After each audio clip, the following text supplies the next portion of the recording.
Hello friends, इस video में हम सोल्व करेंगे रीजनिंग के प्रीवियस ईयर क्वेश्चन जो अलग अलग एग्जामों में पूछे गए थे। हमारा पहला क्वेश्चन है, दी गई आकृति में कितने त्रिभुज हैं। यह आकृति दी गई और पूछा है कि इसके अंदर टोटल कितने त्रिभुज हैं। ऑप्शन ए 16, बी 18, सी 20 और डी 22। तो इस टाइप के क्वेश्चन को कैसे सोल्व करेंगे। देखो, अगर हमारे पास सिर्फ ऐसी आकृति होती है जो अंदर वाली आकृति है, यानी अंदर वाली आकृति कैसी है हमारी, ये ऐसी आकृति है। अगर ऐसी आकृति होती तो इसके अंदर होते 1 2 3 4, और 4 का हम डबल कर देंगे, इसके अंदर होंगे 8 त्रिभुज। अब देखो, हमने इस वाली आकृति का देख लिया, इसके अंदर कितने त्रिभुज हैं, 8। अब देखो, अगर ये आकृति सिंगल आकृति अगर ऐसी होती है हमारे पास, बाहर जो है ये कुछ ऐसी आकृति है, हम इस लाइन को भूल जाएं, इसको इसको इसको और इसको भूल जाएं, तो ये आकृति भी कुछ ऐसी आकृति है जो अंदर आकृति है, ये छोटी है बाहर बड़ी है। तो इसके अंदर हम नंबर डालेंगे 1 2 3 4, और 4 का डबल करेंगे 8।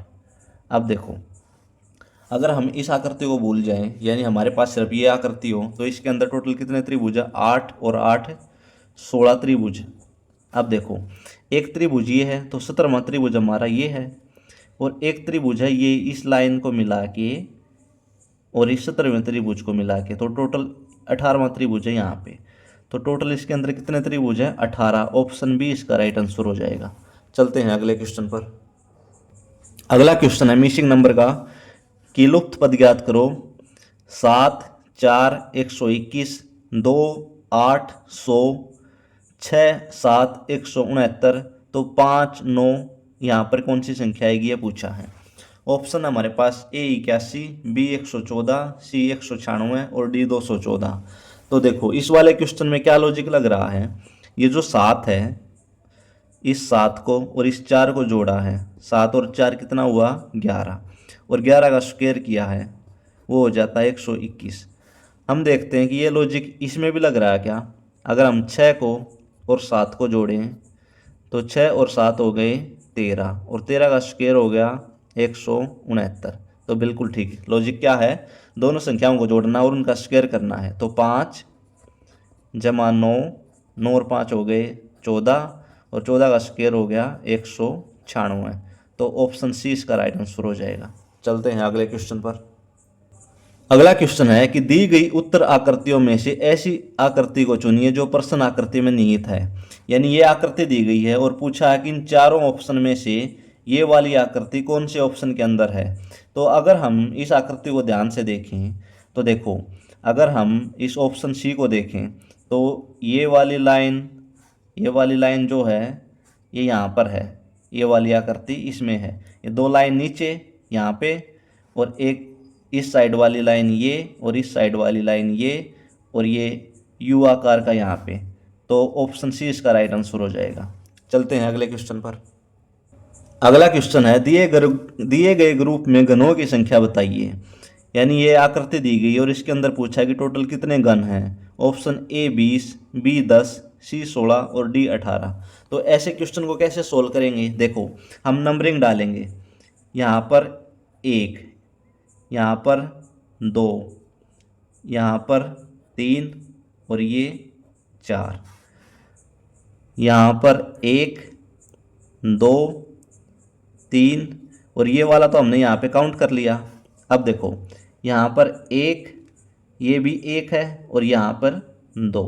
अब देखो, इनको ऐड करेंगे हम, 1 और 2 3 और 3 6,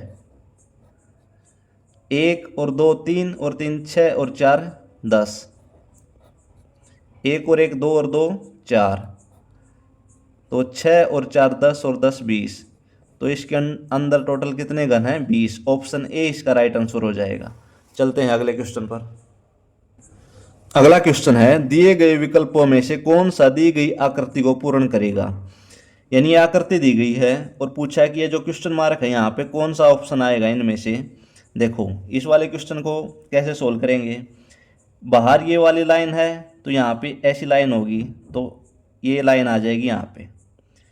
उसके बाद देखो, अंदर त्रिभुज बना हुआ है जो बाहर वाली लाइन की तरफ उसकी जो चोंच है वो बाहर की तरफ है, यानी यहाँ पे ऐसी त्रिभुज बनेगी जिसकी चोंच बाहर की तरफ हो, यानी ये कुछ ऐसी ऐसी त्रिभुज बनेगी। अब देखो हम ऑप्शन को चेक करते हैं। इसमें त्रिभुज ऊपर की तरफ बनी हुई है तो ये गलत। इसमें त्रिभुज के साथ एक लाइन और लगी हुई है तो ये भी गलत। इसमें त्रिभुज एक कोने में लगी हुई है, ये भी गलत। तो देखो ऐसी आकृति जो हमने बनाई थी वो यहाँ पे बन रही है ना, तो ऑप्शन डी इसका राइट आंसर हो जाएगा। चलते हैं अगले क्वेश्चन पर।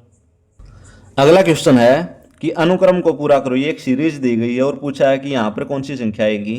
5, 8, 16, 19, 38, 41 क्वेश्चन मार्क। ऑप्शन हमारे पास ए 44, बी 80, सी 40 और डी 82। तो इस वाले क्वेश्चन में क्या लॉजिक है, देखो 5 से 8 हो रहा है तो 5 में अगर हम 3 जोड़ दें तो 8 हुआ।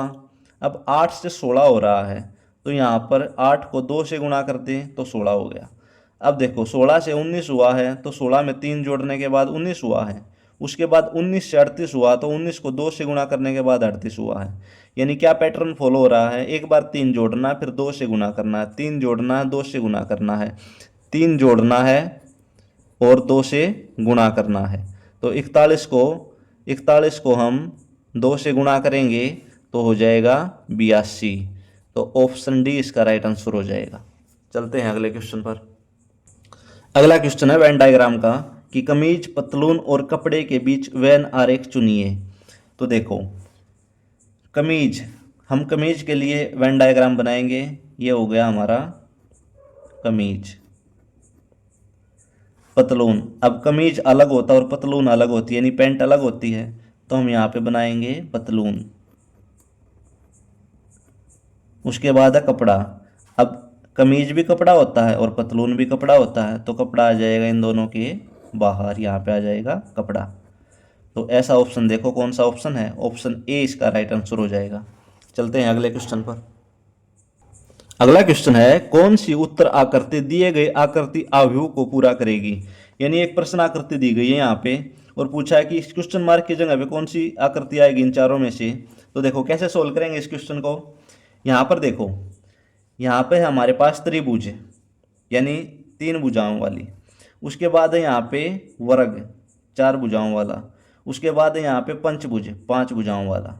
ठीक है, अब देखो यहाँ पे क्या है, वर्ग 4 भुजाओं वाला, यहाँ पे पंचभुज 5 भुजाओं वाला और यहाँ पे त्रिभुज 3 भुजाओं वाला। तो पैटर्न क्या फॉलो हो रहा है इसमें ये जो तीन बॉक्स हैं, इसमें एक में त्रिभुज, चतुर्भुज और पंचभुज है, इसमें चतुर्भुज, पंचभुज और त्रिभुज है। यानी इसमें क्या है, इसमें हमारे पास पंचभुज आ गया और त्रिभुज आ गया, तो बचा क्या हमारे पास यहाँ पे चतुर्भुज, यानी यहाँ पे आ जाएगा वर्ग। तो ऑप्शन बी इसका राइट आंसर हो जाएगा। देखो क्या था, इसमें त्रिभुज आ गया तो यहाँ पे त्रिभुज आ गया, इसमें चतुर्भुज आ, ये पंचभुज आ गया, यहाँ पे पंचभुज आ गया, तो बचा क्या हमारे पास बचा ये वर्ग, तो यहाँ पे आ जाएगा option B. I hope friends आपको वीडियो पसंद आई होगी। आपका दिन शुभ हो। धन्यवाद।